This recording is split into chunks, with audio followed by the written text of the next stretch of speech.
A പത്മകുമാറിനെ party പുറത്താക്കാതിരുന്നതാണ് CPM-ന് ഈ കഴിഞ്ഞ ത്രിതല പഞ്ചായത്തിലേറ്റ തിരിച്ചടിയുടെ ഏറ്റവും പ്രധാനപ്പെട്ട കാരണം എന്നുകൂടി നമ്മൾ പറയേണ്ടി വരും. ത്രിതല പഞ്ചായത്ത് തെരഞ്ഞെടുപ്പിൽ ഇടതുപക്ഷത്തെ ഇത്രയും സമ്മർദ്ദത്തിലാഴ്ത്തിയത് ഈ പത്മകുമാറിനെ അറസ്റ്റ് ചെയ്ത് റിമാൻഡിലാക്കപ്പെട്ടിട്ടും അദ്ദേഹത്തെ പാർട്ടിയിൽ നിന്ന് പുറത്താക്കിയില്ല എന്നുള്ളതാണ്.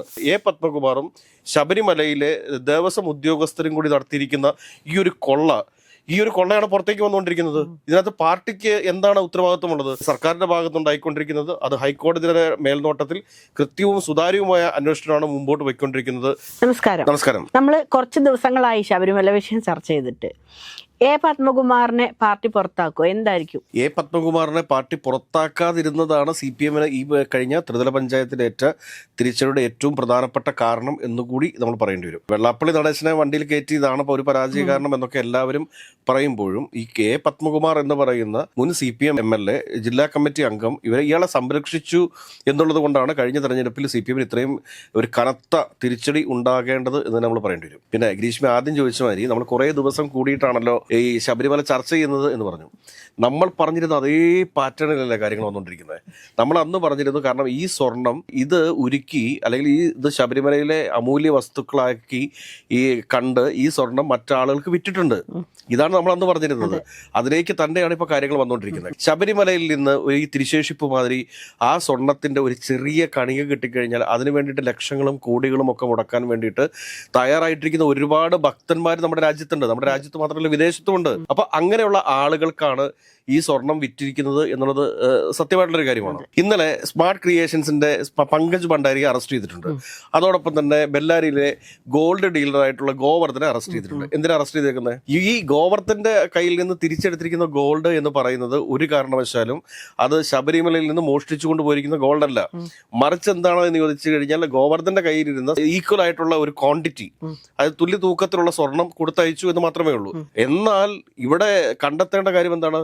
ശബരിമലയിൽ ഇത്രയും ദിവസം ആരാധന അർപ്പിച്ച് പൂജകൾ നടത്തിയിരുന്ന അവിടുത്തെ ആ സ്വർണ്ണ പാളികൾ അതോടെ പോയി. ഇതാണ് അന്വേഷണ സംഘം ഇപ്പോൾ അന്വേഷിച്ചുകൊണ്ടിരിക്കുന്നത്. ആ സ്വർണ്ണപ്പാളികൾ അമൂല്യ വസ്തുക്കളായിട്ട് അത് മറ്റു പലർക്കും വിറ്റ് കഴിഞ്ഞു എന്ന് നമ്മൾ ഇതിനു മുമ്പ് തന്നെ പറഞ്ഞിട്ടുള്ളതാണ്. കാരണം അത് തന്നെയായിരുന്നു ഇവിടെ ലക്ഷ്യം. അതൊരു മോഹവിലയ്ക്കായിരിക്കും വിറ്റിട്ടുണ്ടാവുക. എനിക്ക് തോന്നുന്നു മറ്റാരും പറയുന്നതിന് മുമ്പ് തന്നെ ഈ കാര്യം നമ്മൾ പറഞ്ഞതാണ്. അതിനുശേഷമാണെന്ന് എനിക്ക് തോന്നുന്നു രമേശ് ചെന്നിത്തല പോലും ഈ കാര്യം പറഞ്ഞത്. VD സതീശൻ ഒരു കാര്യം പറഞ്ഞിരുന്നു, ഒരു കോടീശ്വരന് ഇത് വിറ്റു എന്ന് പറഞ്ഞു. പക്ഷെ ഏത് കോടീശ്വരനാന്ന് പറഞ്ഞിട്ടുണ്ടായിരുന്നില്ല. ഇപ്പോഴും VD സതീശൻ ഏത് കോടീശ്വരനാന്ന് പറയുന്നില്ല. കാരണം അദ്ദേഹം പറയുന്നത് കോടീശ്വരനെ നിങ്ങൾ കണ്ടെത്തൂ, SIT കണ്ടെത്തട്ടെ എന്നൊക്കെയുള്ള രീതിയിലാണ് പറഞ്ഞിരുന്നത്. രമേശ് ചെന്നിത്തല 500 കോടിക്കാണ് വിറ്റതെന്ന് പറഞ്ഞു. പക്ഷെ ആരാണ് എന്നുള്ളതിന്റെ തെളിവോ കാര്യങ്ങളോ ഒന്നും കൊടുക്കാനായിട്ട് അദ്ദേഹത്തിനും സാധിച്ചിട്ടില്ല. ഇനി നമുക്ക് കൃത്യമായിട്ട് എ പത്മകുമാറിലേക്ക് തന്നെ തിരിച്ചു വരാം.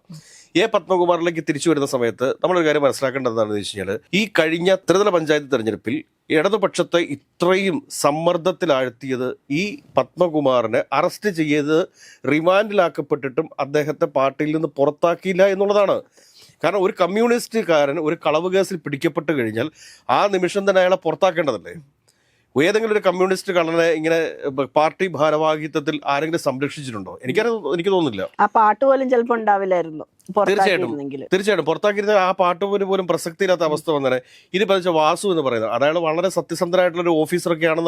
നമ്മുടെ പല സുഹൃത്തുക്കൾ നമ്മളെ വിളിച്ച് തന്നെ പറയുന്നുണ്ട്, ഈ വാസു എന്ന് പറയുന്ന ഒരാൾ എല്ലാവരെയും സഹായിക്കുന്ന ഒരാളാണ്, ഒരു കാരണവശാലും അങ്ങനെയുള്ള ഒരു സ്വർണ്ണമോഷണത്തിനൊന്നും കൂട്ടു നിൽക്കുന്നയാളല്ല. പക്ഷേ ചില ആളുകൾ വന്ന് ചില സാധനങ്ങൾ ചോദിക്കും. എന്തെങ്കിലുമൊക്കെ ചോദിക്കുന്ന സമയത്ത് ഓക്കെ ശരി എന്നുള്ള ഒരു ഒഴുക്കം മട്ട്, അതായത് ഇറസ്പോൺസിബിൾ ആയിട്ടുള്ള പെരുമാറ്റമാണ് അദ്ദേഹത്തെ ഈ ഒരു സ്വർണ്ണക്കള്ളൻ എന്നൊരു പേരിന് കാരണമാക്കിയതെന്ന് പല ആളുകളും പറയുന്നുണ്ട്. ഇനി എ പത്മകുമാറിലേക്ക് വീണ്ടും നമുക്ക് ഒന്നുകൂടെ തിരിച്ചു വരാം. ഈ എ പത്മകുമാർ മുൻ കോന്നി MLA അല്ലേ? അതുകൂടാതെ തന്നെ കഴിഞ്ഞ പ്രാവശ്യം ശബരിമലയിൽ സ്ത്രീ പ്രവേശന വിഷയവുമായി ബന്ധപ്പെട്ട് സ്ത്രീ പ്രവേശനം അനുവദിക്കാൻ പാടില്ല എന്ന നിലപാടുണ്ടായിരുന്ന ഒരാളായിരുന്നു പത്മകുമാർ എന്ന് പറയുന്നത്. കാരണം സർക്കാർ നിലപാട് എന്തായിരുന്നു? സർക്കാർ നിലപാടല്ല, കോടതി വിധിക്ക് അനുസൃതമായിട്ട് ശബരിമലയിൽ സ്ത്രീ പ്രവേശനത്തിന് വേണ്ടിയിട്ട് സർക്കാർ പരിശ്രമിക്കുന്ന സമയത്ത്, അല്ലെങ്കിൽ സ്ത്രീകളെ കയറ്റാൻ വേണ്ടിയിട്ട്, അല്ലെങ്കിൽ ആ നിയമം നടപ്പിലാക്കാൻ വേണ്ടിയിട്ട്, കോടതി വിധി നടപ്പിലാക്കാൻ വേണ്ടിയിട്ട് സർക്കാർ പരിശ്രമിക്കുന്ന സമയത്ത് സ്ത്രീ പ്രവേശനത്തിന് എതിരായിട്ട് പ്രവർത്തിച്ചിരുന്ന ആളാണ് പത്മകുമാർ. അന്നേ പാർട്ടി ഈ പത്മകുമാറിനെ നോട്ട് ചെയ്തിരുന്നതാണ്. അതിനുശേഷം ഈ കഴിഞ്ഞ പാർട്ടിയുടെ സംസ്ഥാന സമ്മേളനത്തിൽ വീണ ജോർജിനെ പാർട്ടിയുടെ സംസ്ഥാന കമ്മിറ്റി അംഗയിലേക്ക് തിരഞ്ഞെടുക്കുന്ന സമയത്ത് വീണ ജോർജിനെതിരെ നിശിതമായ വിമർശനം നടത്തി സമ്മേളന നഗരിയിൽ നിന്ന് പത്തനംതിട്ടയ്ക്ക് തിരിച്ചു പോകുന്ന ആളുടെ പേരാണ് എ പത്മകുമാർ എന്ന് പറയുന്നത്. എന്നിട്ടും പാർട്ടി അദ്ദേഹത്തെ ജില്ലാ കമ്മിറ്റിയിൽ സംരക്ഷിച്ചു. ആ ജില്ലാ കമ്മിറ്റിയിൽ സംരക്ഷിച്ചതിന് ശേഷം ആണ് പാർട്ടിയെ ഇത്രയും വലിയൊരു സമ്മർദ്ദത്തിലാഴ്ത്തുന്ന വലിയൊരു കളവിന് പിന്നിൽ എ പത്മകുമാർ ആണ് എന്നുള്ള വാർത്തകൾ പുറത്തേക്ക് വരുന്നത്. പാർട്ടി ഇനിയും എന്തിനാണെന്ന് വൈകുന്നത്? അന്നേ തീരുമാനം എടുത്താൽ മതിയായിരുന്നു. ഇന്നിപ്പോ ജില്ലാ കമ്മിറ്റിയിൽ നിന്ന് കൃത്യമായിട്ട് ഇതുമായി ബന്ധപ്പെട്ട ചർച്ചകൾ നടന്നിട്ടുണ്ട് പത്തനംതിട്ട ജില്ലാ കമ്മിറ്റിയിൽ. അതിനനുസരിച്ച് ജില്ലാ കമ്മിറ്റി കൃത്യമായ രീതിയിൽ സംസ്ഥാന കമ്മിറ്റിക്ക് റിപ്പോർട്ട് നൽകിയിട്ടുണ്ട്. ആ റിപ്പോർട്ടിൽ കൃത്യമായിട്ട് പറയുന്നു, ഇപ്പോൾ പത്മകുമാർ പല പ്രാവശ്യമായിട്ട് പാർട്ടിയെ പ്രതിരോധത്തിലാഴ്ത്തിയിട്ടുണ്ടെന്നും അദ്ദേഹത്തെ എത്രയും പെട്ടെന്ന് ഒരു മിനിറ്റ് പോലും വൈകാതെ തന്നെ അദ്ദേഹത്തെ പാർട്ടിയിൽ നിന്ന് പുറത്താക്കണം എന്നുള്ളൊരു നിർദ്ദേശമാണ് ജില്ലാ കമ്മിറ്റി സംസ്ഥാന കമ്മിറ്റിക്ക് നൽകിയിട്ടുള്ളത്. ഇനിയിപ്പോൾ സംസ്ഥാന കമ്മിറ്റിയിൽ എന്ത് തീരുമാനമാകും എന്ന് പറയാൻ പറ്റത്തില്ല. ഇനിയിപ്പോൾ പത്മകുമാർ എന്തെങ്കിലും കാര്യങ്ങൾ മനസ്സിൽ ഒളിപ്പിച്ചു വെച്ചിട്ടുണ്ടോ എന്ന് നമുക്ക് അറിഞ്ഞുകൂടാ. ആർക്കെങ്കിലും എതിരെയൊക്കെ എന്തെങ്കിലും പറയുമെന്നുള്ളൊരു ഭീഷണി അല്ലെങ്കിൽ ഒരു ത്രെട്ട് അവിടെ കിടക്കുന്നുണ്ടോ എന്നുള്ള കാര്യം നമുക്ക് അറിഞ്ഞുകൂടാ. അതിനെക്കുറിച്ച് വ്യക്തമാക്കേണ്ടത് പാർട്ടിയുടെ തന്നെ ഉന്നത നേതൃത്വമാണ്. സർക്കാർ ഏതെങ്കിലും ഒരു തരത്തിൽ അല്ലെങ്കിൽ ഏതെങ്കിലും ഒരു തലത്തിൽ ഈ ശബരിമല കേസ് അന്വേഷണത്തെ അല്ലെങ്കിൽ സ്പെഷ്യൽ ഇൻവെസ്റ്റിഗേഷൻ ടീമിന്റെ അന്വേഷണത്തെ സ്വാധീനിക്കാൻ വേണ്ടി ശ്രമിച്ചിരുന്നുവെങ്കിൽ ഈ അറസ്റ്റുകളൊന്നും നടക്കില്ലായിരുന്നു. ഇത് ഹൈക്കോടതിയുടെ നിയന്ത്രണത്തിൽ വളരെ സുതാര്യമായ രീതിയിൽ തന്നെയാണ് ഈ അന്വേഷണം മുമ്പോട്ട് പോയിക്കൊണ്ടിരിക്കുന്നത്. ഇതിപ്പോൾ ഞാൻ പറയട്ടെ, ഇപ്പോൾ കോൺഗ്രസ് ആണ് കേരളം ഭരിക്കുന്നതെന്ന് വിചാരിക്കുക. ഈ പറഞ്ഞ ആളുകളൊക്കെ തന്നെയാണ് പ്രതികളെന്ന് വിചാരിക്കുക. ഈ പറഞ്ഞ ആളുകളൊക്കെ രക്ഷപ്പെട്ടു പോകും. UDF ഇതിന് മുമ്പ് ഉള്ള ചരിത്രം എടുത്ത് നോക്കിക്കോളൂ. ഈ PK കുഞ്ഞാലിക്കുട്ടിയുടെ ഐസ്ക്രീം കേസ് ഉൾപ്പെടെയൊക്കെ ഉള്ളത് എങ്ങനെയാണ് തേഞ്ഞുമാഞ്ഞു പോയത്? ഒന്ന് ആലോചിച്ച് നോക്കിക്കേ. കാരണം അപ്പോൾ അങ്ങനെ വരുമ്പോഴത്തേക്ക് ഇത് LDF സർക്കാർ ഭരിക്കുന്നത് കൊണ്ടും ഹൈക്കോടതിയുടെ കൃത്യമായൊരു നിയന്ത്രണം അല്ലെങ്കിൽ ഒരു മേൽനോട്ടം ഈ കേസിലുള്ളത് കൊണ്ടുമാണ് ഇത് സുതാര്യമായിട്ട് തന്നെ മുമ്പോട്ട് പോയിക്കൊണ്ടിരിക്കുന്നത്. അതല്ലെങ്കിൽ വാസുവിലേക്ക് അന്വേഷണം നീളുന്ന സമയത്ത് വേണമെങ്കിൽ സർക്കാർ ഇടപെട്ടുകൂടെ? ഈ സംസ്ഥാന സർക്കാരിൻ്റെ ആഭ്യന്തര വകുപ്പിൻ്റെ കീഴിൽ തന്നെയുള്ള ഉദ്യോഗസ്ഥന്മാരല്ലേ ഇത് അന്വേഷിക്കുന്നത്, അല്ലാണ്ട് വേറെ ആരുമല്ലല്ലോ. അപ്പോൾ അങ്ങനെയൊക്കെ ഒരു തരത്തിലും ഈ ഒരു അന്വേഷണത്തിൽ ഇടപെടാത്ത സംസ്ഥാന സർക്കാരിനെ ശരിക്കും പറഞ്ഞു കഴിഞ്ഞാൽ നമ്മൾ അഭിനന്ദിക്കുകയും സപ്പോർട്ട് ചെയ്യുകയുമാണ് വേണ്ടത്. യഥാർത്ഥത്തിൽ ആരാണോ ശബരിമലയിൽ നിന്ന് സ്വർണം കട്ടിട്ടുള്ളത് ആ സ്വർണ്ണക്കള്ളനെ പൂർണ്ണമായിട്ടും പിടിച്ചകത്തിടാൻ വേണ്ടി പോവല്ലേ. ഉണ്ണികൃഷ്ണൻ പോറ്റിയിൽ നിന്ന് തുടങ്ങി. ഉണ്ണികൃഷ്ണൻ പോറ്റി ആദ്യ ദിവസങ്ങളിലൊക്കെ പറഞ്ഞുകൊണ്ടിരുന്നത് ഞാൻ സത്യസന്ധനാണ്, ഞാൻ അയ്യപ്പൻ കഴിഞ്ഞാൽ അടുത്ത വിശുദ്ധൻ ഞാനാണ് എന്നുള്ള രീതിയിലല്ല പറഞ്ഞുകൊണ്ടിരുന്നത്. ആ ഉണ്ണികൃഷ്ണൻ പോറ്റി ആദ്യം പൊക്കുന്നു, അതിനുശേഷം മുരാരി ബാബുവിനെ അറസ്റ്റ് ചെയ്യുന്നു, അതിനുശേഷം O വാസുവിനെ അറസ്റ്റ് ചെയ്യുന്നു, അതിനുശേഷം ഒരുപാട് ബൈജു, ഇങ്ങനെ ഒരുപാട് ആളുകൾ അറസ്റ്റ് ചെയ്യുന്നില്ലേ. ഇന്നലെയാണ് ഏറ്റവും ഒടുവിൽ പങ്കജ് ഭണ്ഡാരിയെയും ഈ പറഞ്ഞ ഗോവർദ്ധനെയും അറസ്റ്റ് ചെയ്തിരിക്കുന്നത്. ഇവരെല്ലാവരും പ്രഗത്ഭരല്ലേ. തിരുവിതാംകൂർ ദേവസ്വം ബോർഡിന്റെ അതായത് ശബരിമല ദേവസ്വവുമായി ബന്ധപ്പെട്ട് നിൽക്കുന്ന ദേവസ്വം ഉദ്യോഗസ്ഥർ നടത്തിയിരിക്കുന്ന വലിയൊരു അഴിമതി, അതിന് കൂട്ടുനിന്ന 2 ഉദ്യോഗസ്ഥർ. എനിക്കിത് ഞാൻ ഇപ്പോഴും പറയുന്നു, ഈ വാസു എന്ന് പറയുന്ന ഉദ്യോഗസ്ഥന് വളരെ ഇന്നസെന്റ് ആണ് എന്നാണ് പറയുന്നത്. പക്ഷേ അദ്ദേഹം ഇതിൽ പെട്ടുപോയതാണ് എന്ന് പറയുന്നു.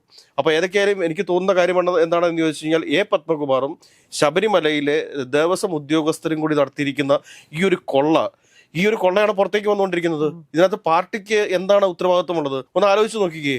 പാർട്ടി ഒരാളെ ചുമതലപ്പെടുത്തുന്നു, എ പത്മകുമാറിനെ ചുമതലപ്പെടുത്തുന്നു, അല്ലെങ്കിൽ വാസുവിനെ ചുമതലപ്പെടുത്തുന്നു. അവർ നടത്തുന്ന കൃത്യനിർവഹണം അല്ലെങ്കിൽ അവർ നടത്തുന്ന മോഷണം അതിന് പാർട്ടി ഉത്തരവാദിയല്ലല്ലോ. പക്ഷെ പാർട്ടി ചെയ്യേണ്ടിയിരുന്ന കാര്യം എന്താണ്? ഇവരെ പുറത്താക്കണമായിരുന്നു. അത് പുറത്താക്കാതെ ഇവരെ സംരക്ഷിച്ച് നിർത്തിയിടത്താണ് പ്രശ്നം. കാരണം പാർട്ടി അന്നെടുത്ത നിലപാടെന്താണ്? ഇതൊരു ആരോപണം മാത്രമാണ്, ഇത് തെളിയിക്കപ്പെട്ടിട്ടില്ല എന്നാണ് പറഞ്ഞത്. അയാളെ പുറത്താക്കിയിരുന്നെങ്കിൽ ഈ പറഞ്ഞ മാതിരിയുള്ള ഒരു തിരിച്ചടിയൊന്നും ഒരു തരത്തിലും LDF ഉണ്ടാവത്തില്ല എന്നുള്ളൊരു യാഥാർത്ഥ്യം മനസ്സിലാക്കണം. ഏതൊക്കെയാലും അവസാനം ഈ എ പത്മകുമാറിനെ പുറത്താക്കാൻ വേണ്ടിയിട്ടുള്ള ഒരു തീരുമാനത്തിലേക്ക് പത്തനംതിട്ട ജില്ലാ കമ്മിറ്റി എത്തിയിരിക്കുന്നു. അത് LDFനെ സംബന്ധിച്ച് നേട്ടമാണോ? ഇനി വരാനിരിക്കുന്ന വെളിപ്പെടുത്തലുകളുണ്ട്.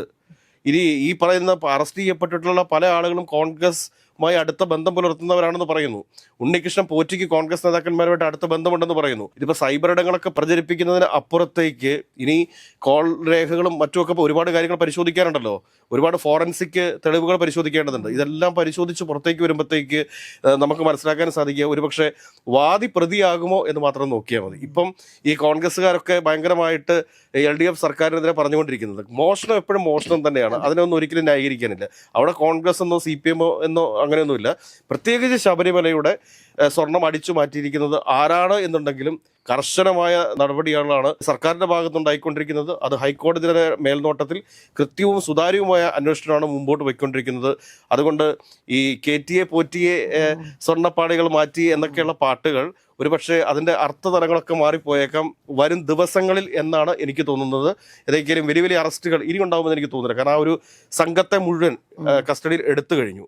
ഇനി കൂടുതലായിട്ട് വീണ്ടും ഉണ്ണികൃഷ്ണൻ പോറ്റിയെ കസ്റ്റഡിയിലെടുത്ത് കൂടുതൽ ചോദ്യങ്ങൾ ചോദിച്ച് എവിടേക്കായിരിക്കും അവസാനം എത്തി നിൽക്കുക എന്നുള്ളത് വരും ദിവസങ്ങളിൽ മാത്രമേ വ്യക്തമാവുകയുള്ളൂ എന്നാണ് എനിക്ക് തോന്നുന്നത്. ഒരു കാര്യം പറയാൻ സാധിക്കും, എത്ര ഉന്നതനായാലും ഈ ശബരിമല അയ്യപ്പന്റെ സ്വർണം മോഷ്ടിച്ചയാള് നിയമത്തിന് മുമ്പിൽ വന്നിരിക്കും, അവർ ശിക്ഷിക്കപ്പെടുകയും ചെയ്യും എന്ന കാര്യത്തിൽ എനിക്ക് ഒരു സംശയവുമില്ല.